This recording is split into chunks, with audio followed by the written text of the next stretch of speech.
Hey guys, Boston Chris Gaming here with another amazing video for you guys by popular demand. A lot of people have been asking me to do a tour of my Kibble Farm, which is part of my base on Crystal Isles, which is my main base on Ark. And I haven't had it up and running in a while because I have so much kibble already from running this farm. But yeah, I figured by popular demand I would run through it, tell you guys why it works, what's so awesome about it, and it's literally an amazing kibble farm. I think you guys will like it. Thanks for watching this. If you get anything out of the video, you know what to do. Hit all the buttons. Like, comment, subscribe, ringy-dingy the bell. Check out my stream at twitch.tv/Boston Chris Gaming. And yeah, let's get into the video about kibble. Everything you need to know about my base and how to make kibble. Let's go! Alright guys, so to start off with, here on your screen right now, we have a comprehensive list of every single ingredient in the game that you will need to make the different styles of kibble, okay? Everything on this list right here is needed to make all 6 styles of kibble. You've got all the different kinds of berries, and I mean all of them, except for stem berries, which we'll get into a little bit later why you need those for your kibble farm as well. But you got a marberry, an azelberry, you've got mayhoberry, narcoberry, and tintoberry. All of those are going to be needed, okay? Citronal, which is your lemons. You're going to need cooked fish meat or cooked meat, one of the two, doesn't matter which, you can choose. You're going to need cooked meat jerky. You're going to need different kinds of eggs, fiber, focal chili, which we'll get into in a minute, giant bee honey, long grass, which is your corn, prime meat jerky, and I have a note next to that, oil and spark powder. I'm going to teach you guys how to make prime meat jerky in case you don't know. You're going to need rare flour. You're going to need rare mushrooms. You're going to need raw carrots, which are your carrots. You're going to need sap, savaroot, which are your potatoes, spoiled meat, and water. And we're going to get into, in this video, every single one of these. Now, focal chili is made with cooked meat, citronal, marberry, azelberry, tintoberry, and mayhoberry, along with water. Lazarus chowder is made with cooked meat. Again, cooked fish meat will also work with that, and I think prime meat will as well. Savaroot, longgrass, mayhoberry, and narcotics. That's what you need to make kibble, okay? Yeah, so now I'm going to show you guys in the game every single recipe for each individual thing you're going to need. Now, there's 8 different recipes that you will need to make the different kinds of kibbles. So I'm going to put those on your screen right now, and if you want, pause, write them down, do whatever you need to do, but here they are. Okay, so the first one we have here is extraordinary kibble, okay? That's going to take special egg, 10 mayho, 1 honey, 1 Lazarus chowder, and 5 fiber. Go ahead and pause this if you need that recipe. The next one is exceptional kibble, which you will need extra large egg, 10 mayho, 1 rare flour, 1 focal chili, and 5 fiber. Again, all of these recipes will need water as well. Next up, you got superior kibble, which will take 1 large egg, 3 citronal, 2 rare mushroom, 1 prime meat jerky, 1 sap, and 5 fiber, along with your water. Here is regular kibble, which is 1 medium egg, 2 long grass, 2 savaroot, 1 cooked meat jerky, and 5 fiber. Next up, we have simple kibble, which will take 1 small egg, 5 mayho, 2 raw carrot, 1 cooked fish meat, and 5 fiber. Next up, we have basic kibble, which is 1 extra small egg, 5 mayho berries, 10 marberries, 10 tinto berries, 1 cooked meat, and 5 fiber, along with water. And again, you will need focal chili for your exceptional kibble right here. And here's the recipe for focal chili. You will need 9 cooked meat, fish meat, or meat jerky, one of those 3. I typically use cooked meat because it's easier to get. 5 citronal, 20 marberry, 20 azelberry, 20 tintoberry, and 10 mayhoberry. And then you will also need Lazarus chowder for, I think it's extraordinary kibble. Yep, right here. And here's the recipe for Lazarus chowder. You will need cooked meat, fish meat or meat jerky. I think it's 9. You'll need 5 savaroot, 5 longgrass, 10 mayho berries, and 2 narcotics. Okay? So those are your different recipes that you will need. Yeah. So let me show you guys a cool little tool that you can use for your Kibble farm. Okay, so this right here is Dododex.com. I highly suggest you guys get familiar with this site if you're not already. If you're a new Ark player, or sometimes like you can be, you can have a few hundred hours and not even know that this exists. There is also a mobile app for it, I believe. So it's right at your fingertips. But this is a really cool guide here that they have, which you can get at dododex.com/kibble. I will try to remember to put that in the description down below so you guys can have access to this as well. So here are your different kinds of kibbles. Now the first one is basic kibble, which we just went over the recipe, which is right here. Now there are 7 different animals that will supply a extra small egg, which you will need in this kibble recipe to create the kibble. They are the Dilophosaur, the Dodo, the Featherlight, the Kyriku, the Lystrosaurus, the Parasaur, and the Vulture. Okay. Next up we have, and it also shows you which animals prefer this kibble when you're taming them. Okay. Simple kibble is up next. The recipe is right here.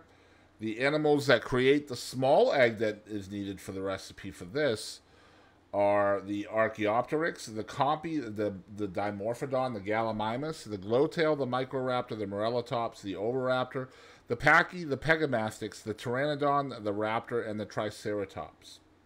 And here are the animals that prefer that kind of kibble. Next up we have regular kibble. It has the recipe again that I've already showed you. And the medium egg is created by the Ankylosaur, the Baryonyx, the Carbonemus, the Carnotaurus, the Dimetrodon, the Diplodocus, the Ichthyornis, the Iguanodon, the Caprisuchus, the Kentrosaurus, the Pachyrhinosaurus, the Pelagornis, the Pulmonoscorpius, the Sarco, the Stegosaurus, the Terrorbird, the Thorny Dragon, the Troodon, and the Velonosaur. Next up we have superior kibble. Again, there's the recipe, and this one is a large egg, which are created by the Allosaurus, the Argentavis, the Mantis, the Megalania, the Megalosaurus, the Mosschops, the Snow Owl, the Spino, the Tapahara, the Titanoboa, and the Tropeognathus. Next up, we have exceptional kibble, which is only created by 6 animals, and they are the Basilisk, the Brontosaurus, the Giganotosaurus, the Quetzal, the Rex, and the Therizinosaurus. Last up, we have the extraordinary kibble, which also is only created by 6 animals. You need a special egg for this, and I'm going to go over each one of these animals, too, before we move on. You got the Deinonychus, the Hesperornis, the Magmasaur, the Rock Drake, the Wyvern, and the Eutyrannus.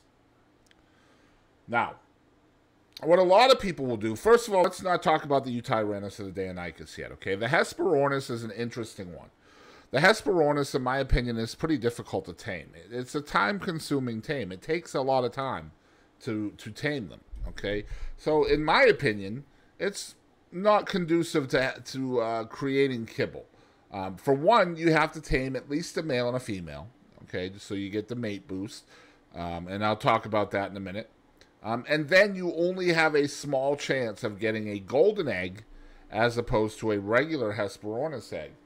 The golden egg is the only one that can create the extraordinary kibble. So I rule out the Hesperornis as a viable source of extraordinary kibble.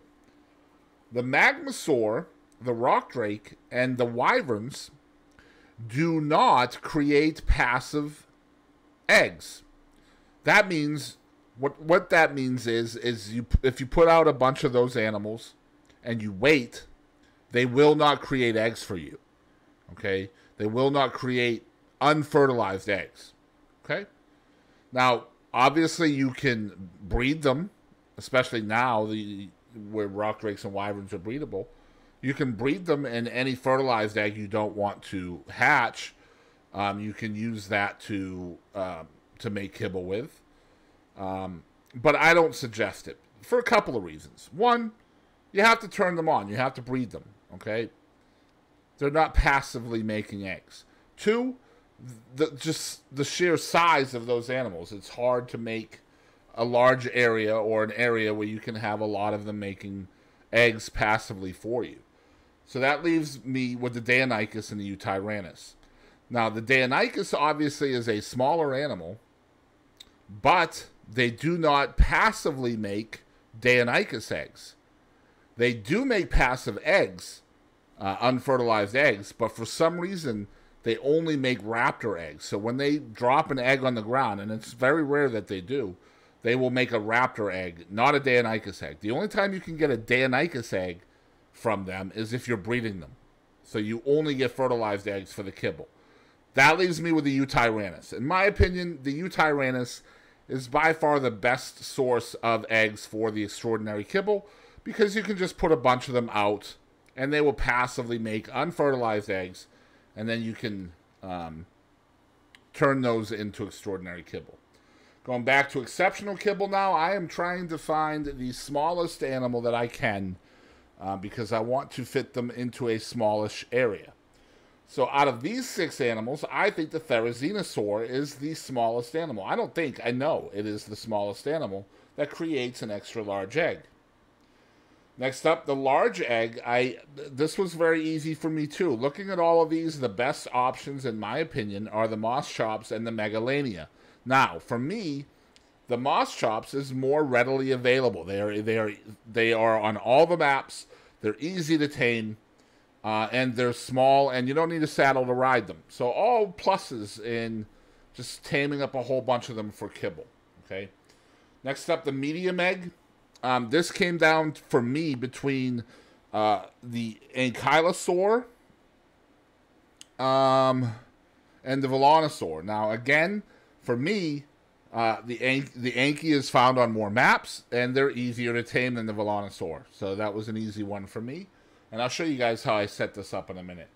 The small egg, this was easy as well. It came down between the Pteranodon and the Raptors, which are both extremely easy to get early game. I went with the Raptor just because, I don't know, just because they're easier to use within the Kibble Farm itself, like trying to park them and stuff. Pteranodons, you can go forward with them, but not backwards. With the Raptors, at least you can go backwards. So they're easier to maneuver when you're trying to kind of park them for the eggs. And I'll show you that in a minute. Basic kibble, again, all of these are pretty viable. They're all somewhat easy to get. I would go with either dodos or lystrosaurs. That's what it came down to for me. Or parasaurs. Now, obviously, parasaurs are a little bit bigger, bulkier, etc. Personally, I go with dodos because they're just throwaway tames. Lystrosaurs are the same thing. So whichever one you like the most, whichever one is easier for you to get, that's what I would go with. But yeah, let me get into the game and I'll show you how I have my Kibble Farm set up. Okay, so let's go upstairs. It is now nighttime, and I will show you the way I have my Kibble Farm set up, okay? So this is the inside of my Kibble Farm. Obviously, you can use any material for this. I am using metal. Okay. And I've got, I think, 5 different animals in here. Actually, 6, and I'll show you the 6th in a minute. But here we are. We have my Therizinosaurs, which, again, was for exceptional kibble. They're my extra large egg. Right? Then we have... okay. Then we have Moss Chops right here. And Moss Chops was my large egg, which makes superior kibble. Okay, and another thing, guys, you will need a male. Your kibble animals need to be mate boosted, and I'll talk about that in a minute why. But I have 5 of each. I have 4 females and a male of all of these species. Obviously, you can go with as many females as you can fit into your space, whatever that space is. Alright, so there's my Moss Chops. Then we have my Ankies right here. The Ankies are my medium egg, which makes the regular kibble.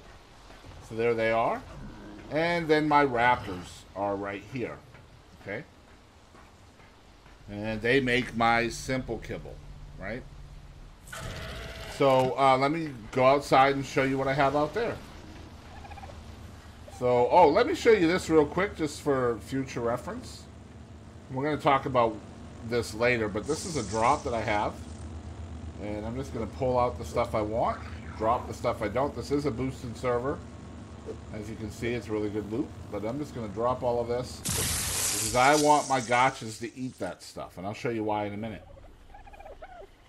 Alright, next up is my dodo area. This is where I keep my dodos. And I keep them on wander. I keep the females on wander. And I'll tell you why. So you can just pick up all of these eggs that are sitting here. And I've got one male right here in the middle. Okay, so what I do is I keep all the females on wander. And then if I want to make more eggs, if I happen to be in the area and I want to make more eggs, all I got to do is turn the male on wander. And he'll mate with all of the females and I'll end up with more eggs. Right? Very simple stuff. So that's where I get my basic kibble from. Over here is my Uties, as you can see. There are my Utyrannus, and they're making my special eggs for the best kibble in the game, the extraordinary kibble, and that's what they're there for. Okay, now I want to explain this guy right here. This is the Oviraptor. Let's get into another website that I implore you guys to set up on your PC if you are an Ark fan. Let me bring you over there right now. This is the Ark Wiki. And this is located at ark.fandom.com/wiki.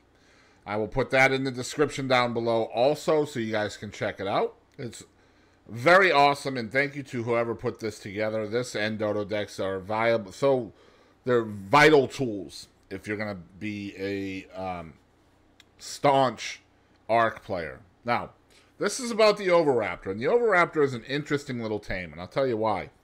Once tamed, setting the Oviraptor on wander will increase the production speed of unfertilized eggs in nearby tamed, mate-boosted creatures, indicated by an egg icon above all affected animals.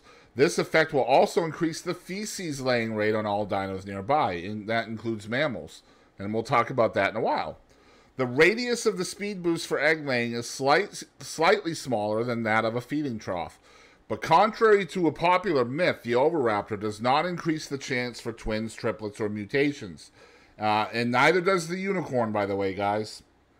Encumbering the Oviraptor while it is wandering will still generate this effect and is useful for effectively locking the Oviraptor in place to prevent it from wandering out of the pen. Simply move it into position, fill its inventory with heavy materials, and then set it to wander. Yeah. So here is our Oviraptor, and I've got him all in the middle of all of these guys, right? So what you do first is you take your Oviraptor, put him in the middle. Sorry about this lag, guys. This is console. And you fill his inventory with stone or metal or just something that encumbers him, okay? And then you will set him to wander. Now let me show you what happens when you turn the wander off. All these eggs should disappear.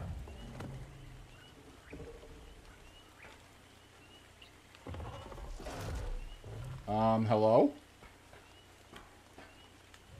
It should work. Pick up that poop because we don't waste anything. Okay, now you can see the eggs are disappearing. All the eggs are disappearing. So what that means is all of these creatures will still lay eggs. Okay? They will still lay the eggs. But by turning on the Oviraptor, by enabling his wander, you will get that egg symbol. And that increases their egg laying by quite a bit. It does not say how much, but it does increase it. Now, it only works if your creatures that are laying the eggs are mate boosted. And that's why I was telling you earlier why you need to have at least one male within the range of all of your females. Okay, so here's my male right here. And you will want to make sure that he is in range of all your females by the heart symbol above the name of your female. Now you can see the heart symbol with the feed and trough symbol. As long as that heart symbol is there, that means your creature is mate boosted. And if your creature is mate boosted, and you enable your Oviraptor to wander, and yeah, you will get that egg indicator, and that means they are laying eggs quicker. Okay. Now, the Maywing, a new creature as of Genesis 2, I believe, right? We don't waste anything. The Maywing is quite the interesting character. Here they are. I have a bunch of them out here. And you will see that they lay different kinds of eggs. There's an exceptional one right there. Holy crap. Okay. I'm going to go over what these different eggs mean and why this is really awesome for your Kibble farm. Let's talk about the Maywing. Okay, so we are back to the Ark Wiki, and the Maywing is probably my favorite tame on all of the Ark. It does so many cool things.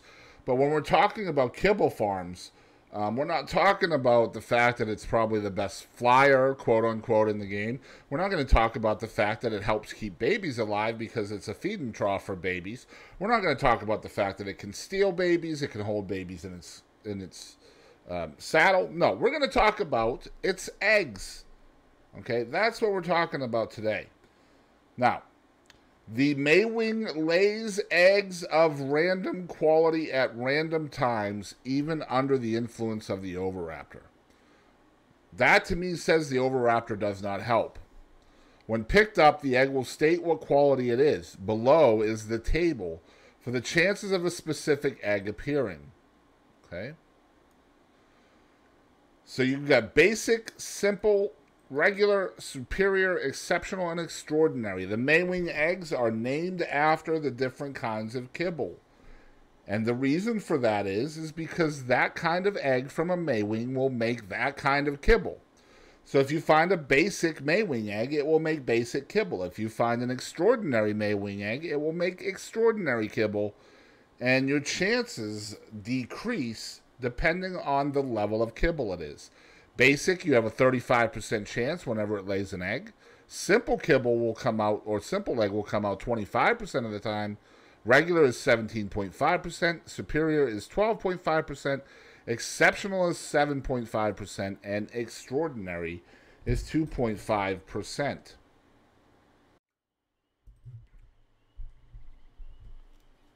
So, in my opinion, that makes Maywings a very interesting creature in regards to your Kibble farm.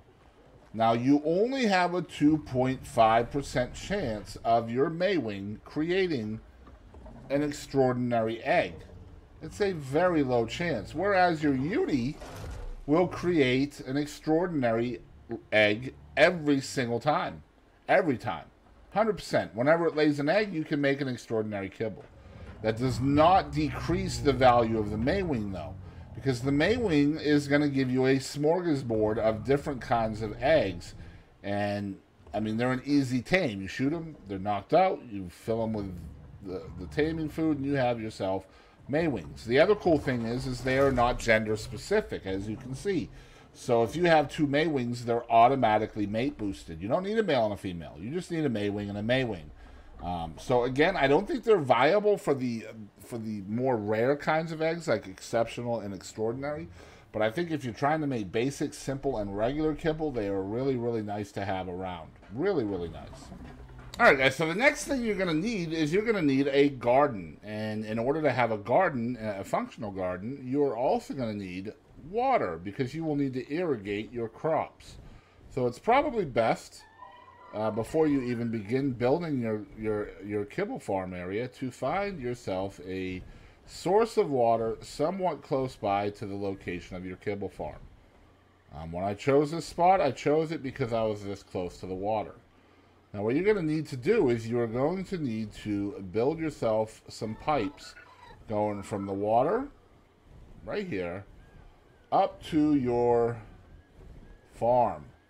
Okay, you're going to need water for so many things. Okay, now if you do not have a garden, then you will not be able to have a fully functional Kibble Farm area, which, you know, for all intents and purposes, I don't have to leave my base to create all of this stuff. Okay, so next up, you want to build yourself a little bit of a greenhouse here. So I have my greenhouse here with all of my stuff in here. Now, the only things I have growing in this room are crops and meat plants. That's it. I do not have a single berry growing on my base at all, and I will show you why later, okay? But this is where I create my crops. That's it. Now, I have my water coming up right over here. You can see the piping coming up right there through the floor. You can use any crop plot. I'm using tech, but you can use small, medium, and large, and that just changes the output of how much crops or berries or whatever you're growing that you're going to get, okay? So, yeah, so I'm creating my crops here, okay? And in order to run these crop plots, you will need to have them irrigated, you will need to have them seeded, and you will need to have them fertilized, okay? Also, if you're in a greenhouse, you get something called a greenhouse effect, which you see on there. I have a 500% greenhouse effect, which is the best you can get. Now, you'll notice over here I don't have quite that much. Okay, it's not as good. Not quite sure, actually, why. But I have 500% over here, 120-something% over there, and that just changes the yield of how much crops or growth or whatever you're going to get out of your growing, okay? The better your greenhouse effect, the better yield you're going to have for whatever you're trying to grow, okay? Really, really, really important. Now, if you are just starting out on Ark, you probably won't have what's called an industrial cooker. So you'll be using something called a cooking pot right here. And in order to run or make kibble in a cooking pot, which only has 12 item slots for storage, you will need to add water into that as well. Okay, so you'll need a canteen or a water jar or a water skin, and you'll need to keep filling that up in order to make kibble. So each recipe will take one serving of water. Okay, now if you'll want to get an industrial cooker as soon as you can. So here's again my kitchen area. Here's my industrial cooker, and yeah, so you can see it's already got water running to it from outside right there. See. And you can see the water right here as well. I have a little faucet here. So just make sure you have water that's in there. A lot of times people will be like, Kibble's not working, I can't make it, it won't work, it won't work. Well, you're probably forgetting water. Okay, you need to have water as part of your recipe. Okay, next up, I'm going to teach you guys how to keep your garden fertilized. Okay, there's several different ways you can do this. Step one, let me show you guys something. We'll just go with this one here. I'm going to take everything out of here. Okay, and we're going to destroy the crop. And let me grab another seed for that. That was a saddle root. Grab one seed here. Okay. And we're going to put the seed in. Like so. And you will see that it is seeded, irrigated, has greenhouse effect, but is not fertilized. Now, there's lots of different things you can put in here to make it fertilized. The first thing is poop. You'll see that I just made 1,500 fertilizer with the one poop, okay? So that's the first thing.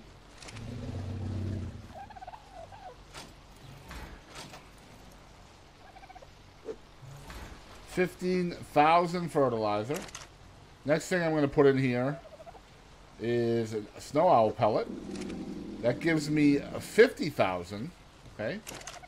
And then I'm going to put in a regular fertilizer,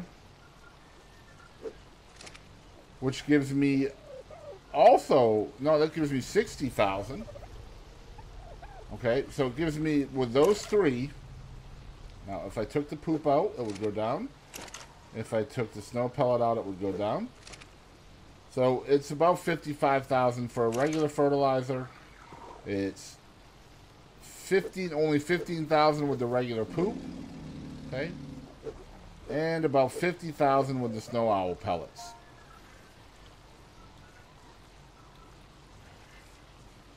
Okay, So those are the different ways you can fertilize your crop plot.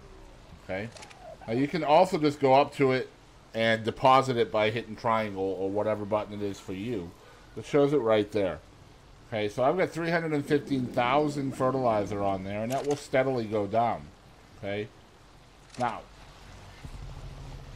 you can use your poop, your different poops that you find, to fertilize your crop plots, but they go really quickly. You will run out really fast. So here's how you can turn your poop into fertilizer. The first way is by using a compost bin. Compost bins are super simple to use, okay? All you gotta do is take thatch, put the thatch into your compost bin, and then put your poop in, okay? It's that simple, okay? And eventually, I'm not sure how long, but I think it's every 15 minutes, your compost bin will create fertilizer. It turns your poop into fertilizer. Okay, so essentially what you do is you put your thatch in. For every 50 pieces of thatch, along with 3 pieces of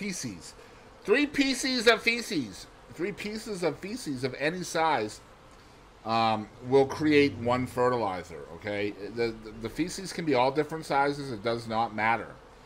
Okay, if you have 3 pieces of feces, that's really hard to say, and 50 pieces of thatch, after approximately 1.5 in-game days, or roughly 50 minutes, the items will be removed and replaced with fertilizer. Okay, so just remember that fertilizer is always better than feces, okay, for your crop plots. And you also remember that feces is way better than snow owl pellets. But I have snow owls over here. Okay, and what they do is they throw up the pellets, and then I have the gotchas here to pick them up. See? But one last way to create fertilizer, and I highly suggest you guys utilize this, is with dung beetles. Now, I have a Phiomia up here, and I have my dung beetles in here. The dung beetles are super helpful for your kibble farm for 2 reasons. One, they will turn your poop into fertilizer. So you take your poop, you put it inside your dung beetle, and they will create fertilizer, as you can see. And you can take your fertilizer, take it out of the dung beetle, and then you can put it in your crop plots. The other thing that it does is it creates oil. Now the oil is created passively. Alright, so you see I got 28 oil from this one and 32 oil from this one. I don't know if this one's being utilized. It's not. Now you'll also notice that I have spoiled meat in them. That's what they eat. They also eat the poop. But if I'm not putting poop in them, I don't want them to starve to death, and they will starve pretty fast. So make sure you have spoiled meat in them, which is perfect because you have meat everywhere in your troughs from feeding all of these dinos in your kibble farm. Okay, so don't throw away your spoiled meat. Put it in your troughs so your dung beetles can eat it. Now, I've got my friend up here, Hillary, and the Phiomia is pretty frickin' awesome. Okay? What you do is you put stem berries into your Phiomia, okay? And then you start force feeding the Phiomia the berries, and it will poop on command.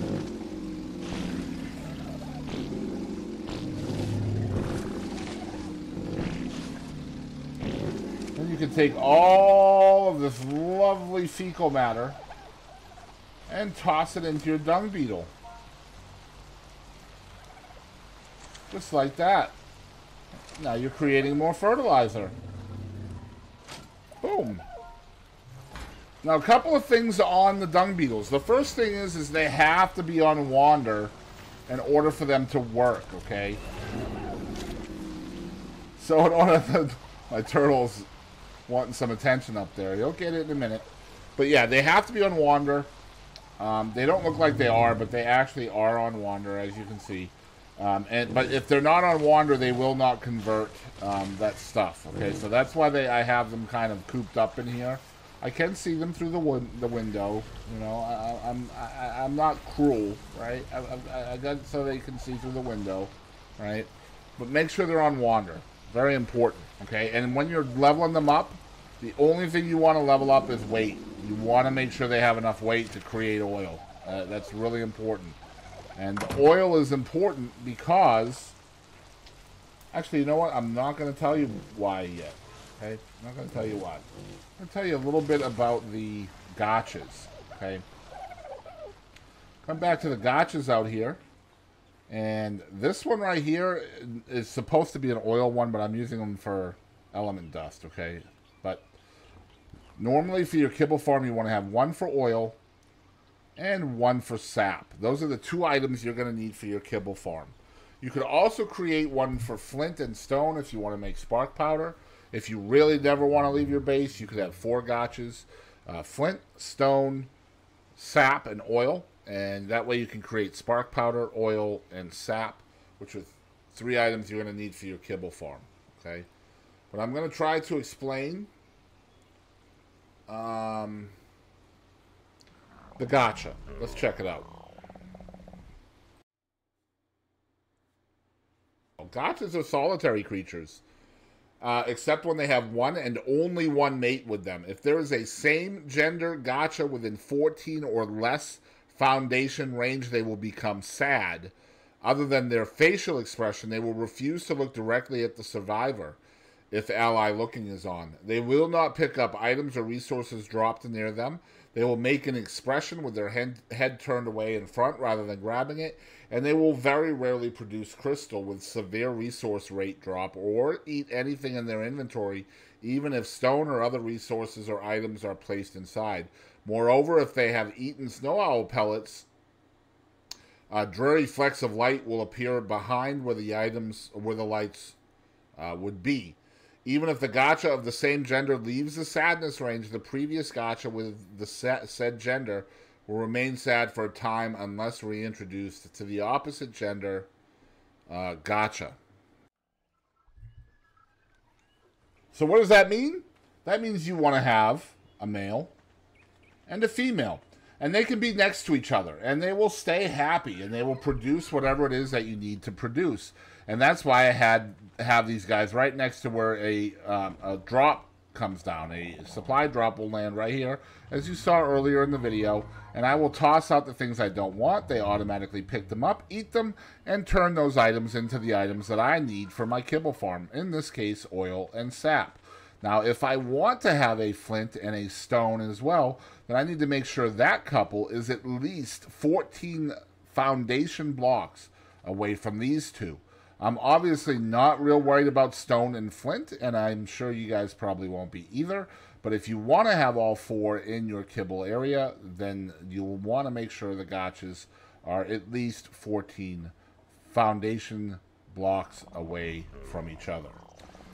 Okay, so you have your flint, your stone, your oil, and your sap gotchas, and you have a way of getting all 4 of those item types. And that brings me to the preserving bin. Another vital machine needed for your creation of a base where you never have to leave and you can create as much kibble as you want.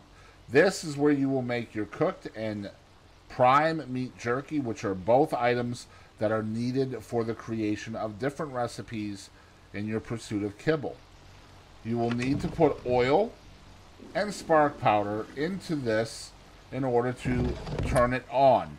Okay, so you will need oil and spark powder. Those are the 2 items you will need to turn on your preserving bin.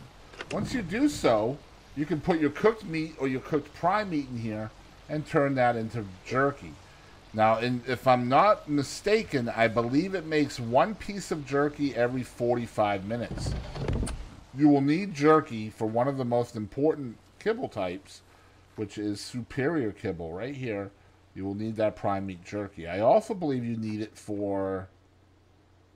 You do not. I lied. You only need it for that, but you also need cooked meat jerky for something as well. I forget what, but it's on one of these. It's right here. Regular kibble. You'll need cooked meat jerky. So that's what you need. Preserving bin, spark powder, oil.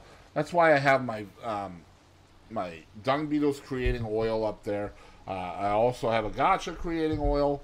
That way I don't have to go looking for oil. You know, obviously I could put like an oil pump somewhere and get it that way too.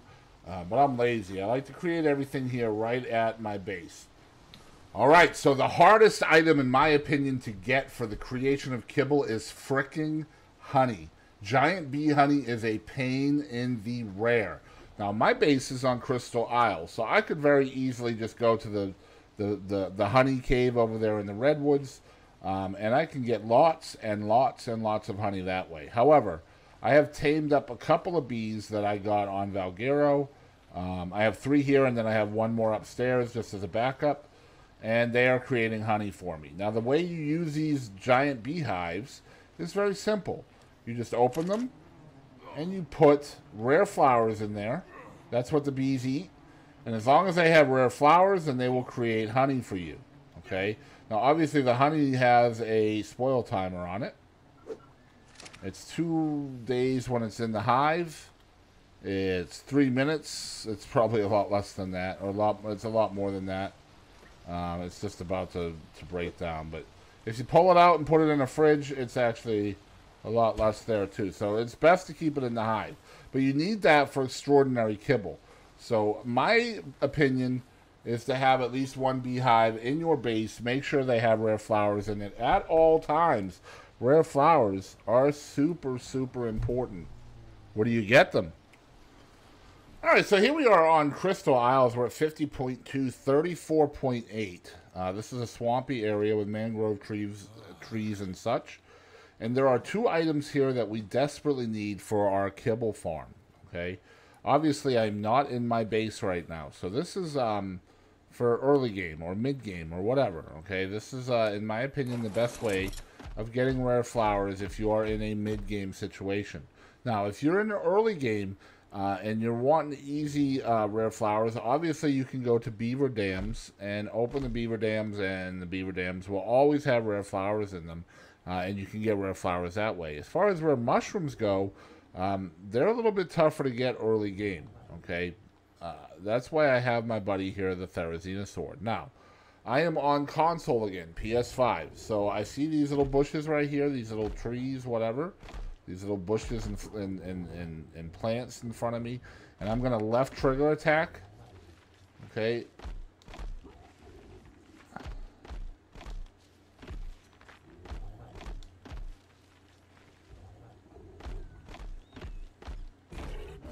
The heck?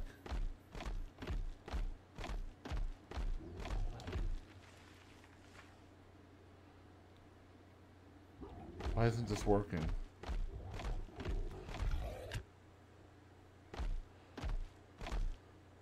Okay, so first of all, these little mangrove trees here, when you use your R3 attack on them,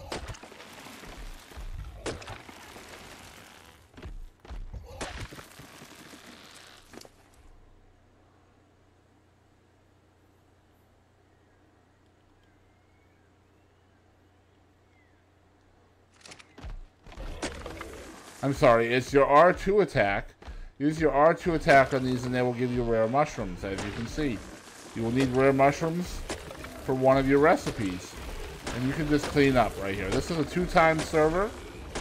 So you can just clean up on rare mushrooms, okay?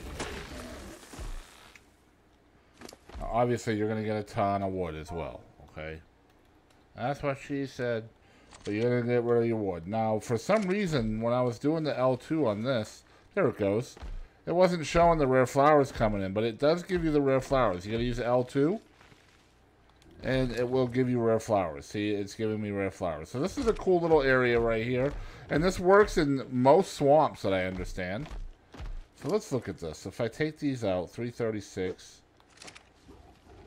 There we go. See, these little bushes right here give you the rare flowers sometimes when you harvest them with the L2. And yeah, and you can R2 these trees, and they'll give you rare mushrooms. But let me show you by far the best way of getting rare mushrooms. And it's not with these mushrooms either. These give you the other kinds of mushrooms. Okay? You don't need those. Bad. Let me show you the other way. Alright, so here is the creator of all that is rare. Yeah, it's the Mega Shalon, guys. He of the Genesis 1, Lost Island, and Fjordor maps, he is awesome in that he passively creates rare flowers and rare mushrooms without having to do anything. Like, literally all you have to do is come up every so often and check his inventory, and he will give you more rare flowers and more rare mushrooms. Super, super, super, super awesome. Obviously, this is a late game solution because Mega Shalons are not easy to get, but with all the creation of the rare mushrooms and rare flowers, they are absolutely awesome to have around. I have so many rare mushrooms and rare flowers from that guy, and the rare flowers, again, they're not only used in a recipe over here for exceptional kibble, but you also need them to keep your giant bee, your giant queen bee happy over there. If she's not happy, you don't get kibble. It's that simple. It's that simple. Okay? So keep your queen bee happy. Alright guys, so I am currently working on mating, as I'm sure a lot of you guys in PvE do. And I obviously have my hatchery right here as part of my kibble area. This is my base, my operational base, and it is a highly productive base. Right now I am stacking mutations for Tech Rexes, X-Allos, Argigas, and Therizinosaurs. So let me show you what one run through my base typically will create for me.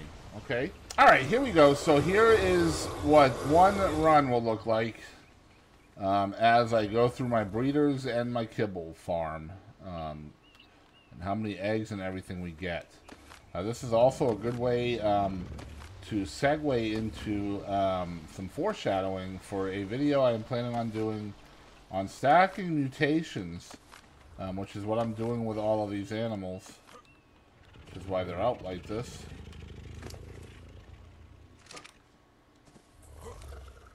Come on, give me the egg. Oh, there it goes. Okay, cool. Alright, continuing on. Turning the males off as we get... Now you can see that even though I am getting fertilized eggs from these monsters, we are also getting passive unfertilized eggs, which is awesome. One thing I do want to reiterate is the fact that obviously the more animals you can maintain or deal with,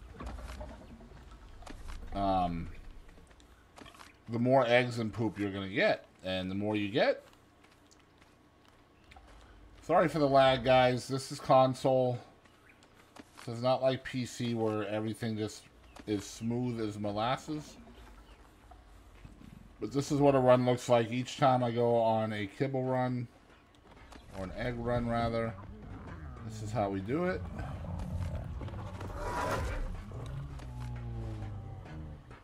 It takes me about 5 minutes to do the run if everything works the way it's supposed to.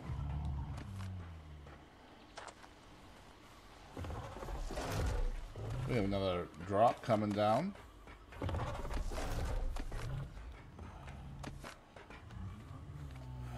Alright, and then we got the Therizinos.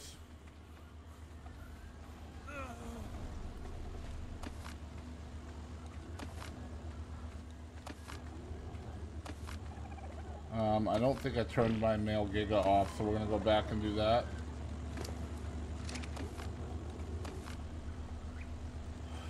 Alright, so the Xeno is turned off. Alright, let's go make sure the male Giga is turned off too. We don't want to have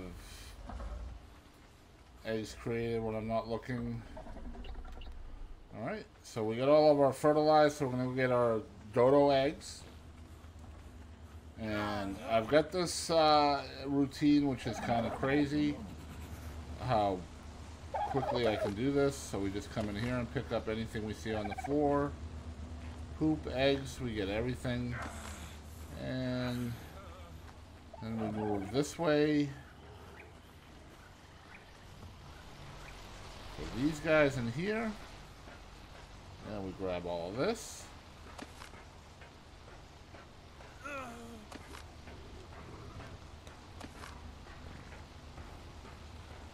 Oh, this egg did not roll. That's alright. Grab it anyway.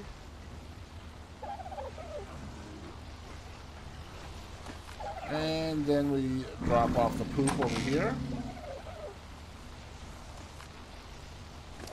So I think we'll put it on this guy here.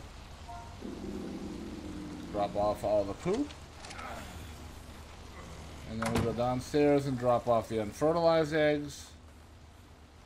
Right here. And you can see we did really well. We got quite a bit of eggs.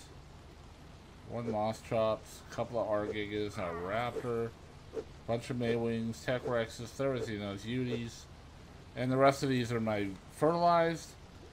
And so then I take my fertilized and I put them in the incubator, and whichever ones I'm not going to keep, they also get made into kibble. Okay? So this is where I put all of my eggs right next to the cooker. That way I can just stand here because the eggs are heavy. I can just transfer them from one to the next without worried about weight. And then I've got my kibble up top here. I've just created fridges here for all of the kibble. Right? Yeah. And then down here I've got all my other stuff like my mushrooms, my rare flowers, my custom recipes, my sweet vegetable cake,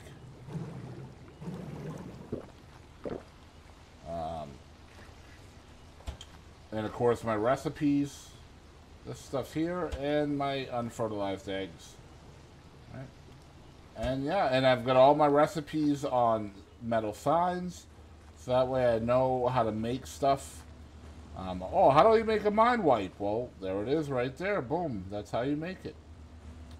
I forgot to mention the stem berries. What I like to do with the stem berries is I keep them in this trough here, even though nobody's eating them, but I use them in the Phiomia. You know what I'm saying? And that way they're pretty close by to each other. Yeah, that's my kibble farm, guys. Let's feed our gotchas and see if we can get some more sap. And yeah. Ooh, there's a lot of good stuff in here. I am in a boosted server, so most of this stuff is really, really good. Obviously, some of it is not useful to me, even though it's really good. So I am just essentially getting rid of everything, turning it into kibble stuff. Yeah. So we'll let the gotcha eat that. And that is my fully functional kibble farm. Tune in for the next video that I'm working on stacking mutations. I appreciate you watching this video. If you have any questions on the kibble farm and how I operate it, let me know in the comments down below. I will definitely check it out. If you found the video helpful to you at all, please like the video and subscribe to the channel for more content like this and other games as well. And catch me daily over at twitch.tv/Boston Chris Gaming. Boston Chris. Out.